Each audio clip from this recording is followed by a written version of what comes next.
Hi, welcome to this episode of Sports Bets for Free. My name is Scott Jenkins, your host, just a local sports bettor here in Phoenix, Arizona. And hopefully today with our bets and your bets, it's going to be another profitable day for you. NBA Finals, Game 2, Sunday the 9th. Trying to get this one out to you a day early on this one here as well. So welcome to the Thunderdome, so to speak, right? So Game 1. Well, a couple things happened that we thought would happen. That's that the Celtics could stop the pick and roll, roll to the rim for all the dunks that the T-Wolves still couldn't figure out in 5 games. They did figure that part out.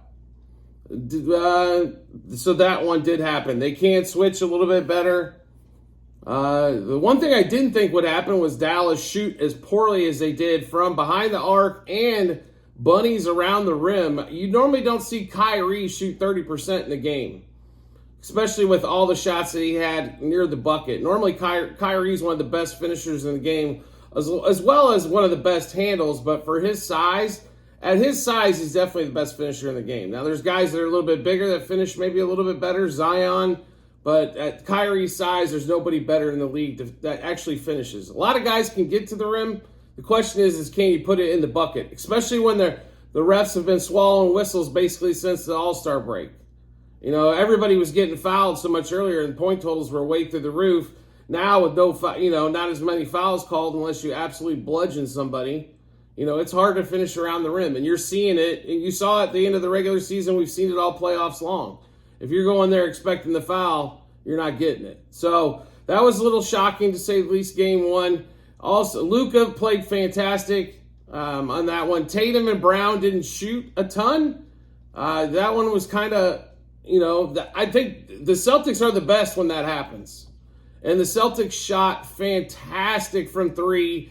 Porzingis, did he miss a shot? I mean, realistically, I don't think he missed a shot either. So if he did, it was maybe 1.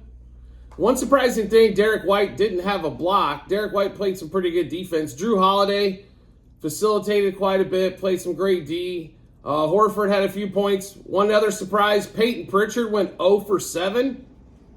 I mean, the Celtics shot tremendous, but Peyton Pritchard did not help that at all. He went 0 for 7. When's the last time you saw Peyton Pritchard go 0 for 7 at home? You just don't.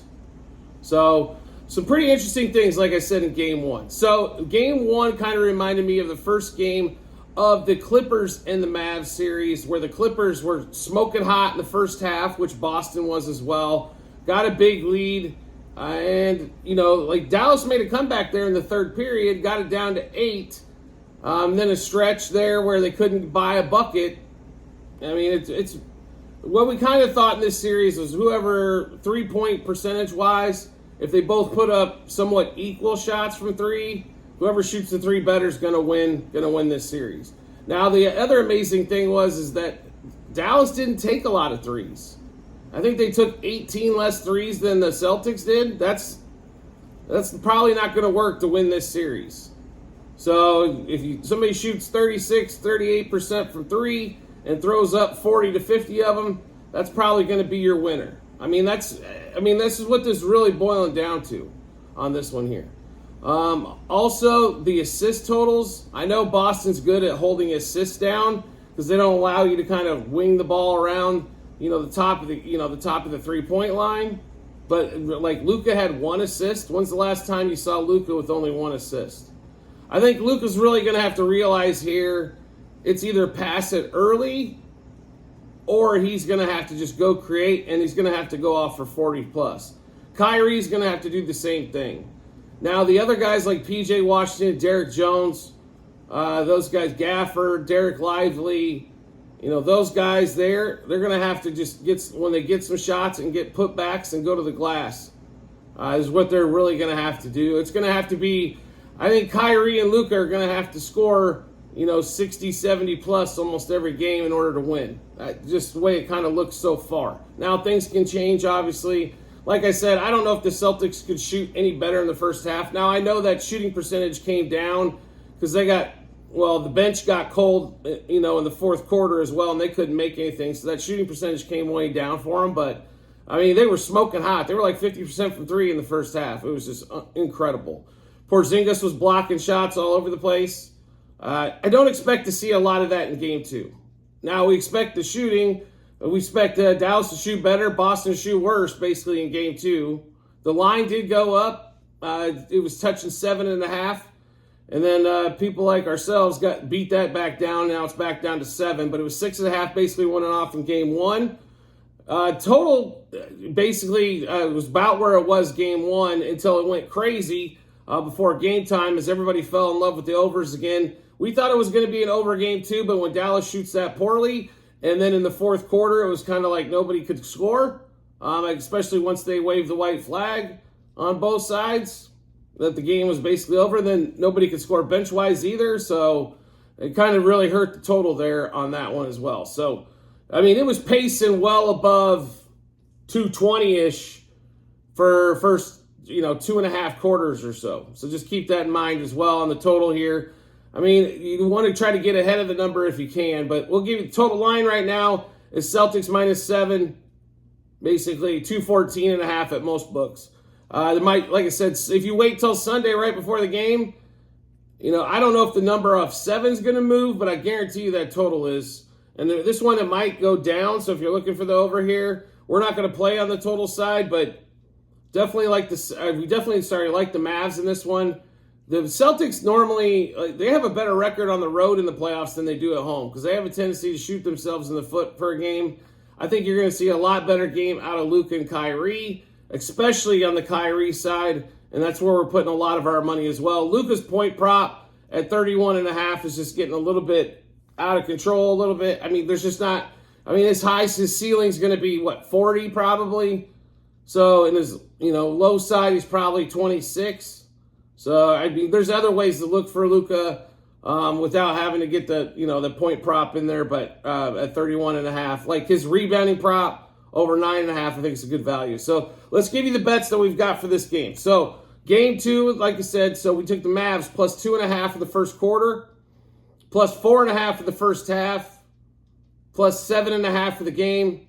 We also took the Mavs money line, and we also took an alternate line of Mavs -4.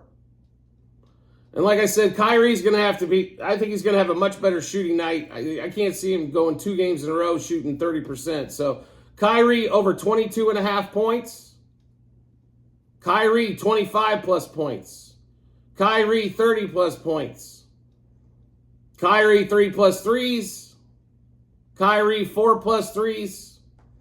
Peyton Pritchard, like I said, 0 for 7. I guarantee he's going to hit at least one shot in game 2. Unless he gets hurt or something crazy. Pritchard over 3.5 points. One of our favorite plays for the game, as well as Pritchard 1+ 3-pointer made. I can't believe he's at 1. That's one of our favorite bets as well. And one of our other favorites in this one is Tatum over 10.5 rebounds. That line has moved. We did get it at plus money. I know it's -105. It's still it's not juicy at all for 10 rebounds, but he's going to be the leading rebounder for the Celtics. He should be able to get double digits in this one as well. So, and then Luka over 9.5 rebounds. I think once again, there's not a lot of monster rebounders like there was in the last series against the Timberwolves. So definitely like Luka here to get his 10. I think the problem is Luka triple-double. He's just not going to get home assist-wise. So on this one. Also, Derek White, 1+ block and 2+ blocks. Jaylen Brown got all the blocks, I guess, in the last one with Porzingis on that one. So I will, if you haven't been on our show before or seen our show before, first of all, welcome. But all of our bets are on our Google Sheets. It's our betting ledger. So we will probably update a couple more plays before game time. We're going to look at the Jaylen Brown block prop as well on that one there too. So, they've just been P.J. Washington, Gafford, not lively necessarily because he's more of a just straight dunk. But like P.J. Washington scoops a lot. And Kyrie's going to get a shot blocked here and there. No question about it. He's a little bit, on the smaller side going into the trees in the paint. But, it was crazy about how many blocks they were getting on that one. So let's give you those bets that we've got so far. Like I said, then make sure you do check out our Google Sheets, which you can find on our TikTok and YouTube channel pages. Also, end of every episode on YouTube as well. It's docs.google.com/spreadsheet. Bunch of other stuff behind it. Click into there. Go to basketball 23-24 season. scroll down to June 9th. You'll be able to see all the plays that we got. So we'll run through them, though, one more time, what we've got so far. Mavs plus 2.5 in the first quarter, plus 4.5 in the first half, plus 7.5 for the game. Also, Mavs on the money line, and Mavs -4 alternate line as well. If the Mavs are going to win, they're probably going to win by 5+. Same thing with Boston. I mean, I could see them playing a tight game, but probably 5's a key number. That's why that 7.5 is kind of big. I could see the Boston winning this game still by 5 or 6 in that one, which the Mavs still cover total on the game. So just keep that in mind there. That's why the Mavs -4 more than likely will, if the money line hits, that's going to hit as well, and it goes from like 240 plus 240 to plus 380. So Kyrie over 22.5 points. Kyrie 25 plus points. Kyrie 30 plus points. Kyrie 3 plus 3s. Kyrie 4 plus 3s. Peyton Pritchard over 3.5 points. Peyton Pritchard 1 plus 3-pointer made. Tatum over 9.5 rebounds. That's one of our favorite plays as well. And Luka over 9.5 rebounds. And then Derek White 1 plus block and 2 plus blocks. The 2 plus blocks was like plus 270, what we found earlier, so pretty good value there. And he had 0 in the last game. That was kind of a stinger there, to be really honest. We thought that was one of their best plays. That one didn't hit, but there hasn't been many games this postseason that he hasn't had at least 1 block. He is the best blocker by any guard in the league. So getting 1, hopefully he cashes that one, and we get 2. We definitely get some bonus time on that one there. So like we talked earlier, our betting ledger, all of our bets, you can see those online on our TikTok and YouTube channel pages.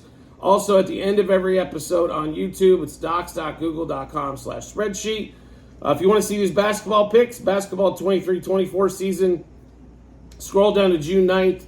You'll be able to see all of those. If you want to check out any other sports as well, baseball going on this year, 24-25 basketball with the WNBA already started. Also, we've got football, UFC, golf, Formula One. We got all kinds of stuff going on. So feel free to roam throughout there, check all those bets, and check everything out. Also, if you want to make life easy to find us, it's really simple to do. All you have to do is hit subscribe or follow, depending on what social media platform you're watching us on. Yeah, it'll show up in your subscription or followers tab once we drop an episode of bets like we did here with this NBA Finals Game 2 bets.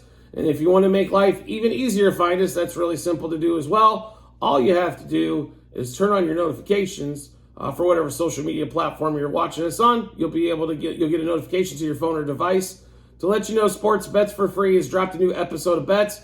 Give you plenty of time to match those up with your bets and give you that ton of confidence you need heading to the betting app or betting window. We do appreciate everybody's support as always, and we look forward to seeing you in the next episode.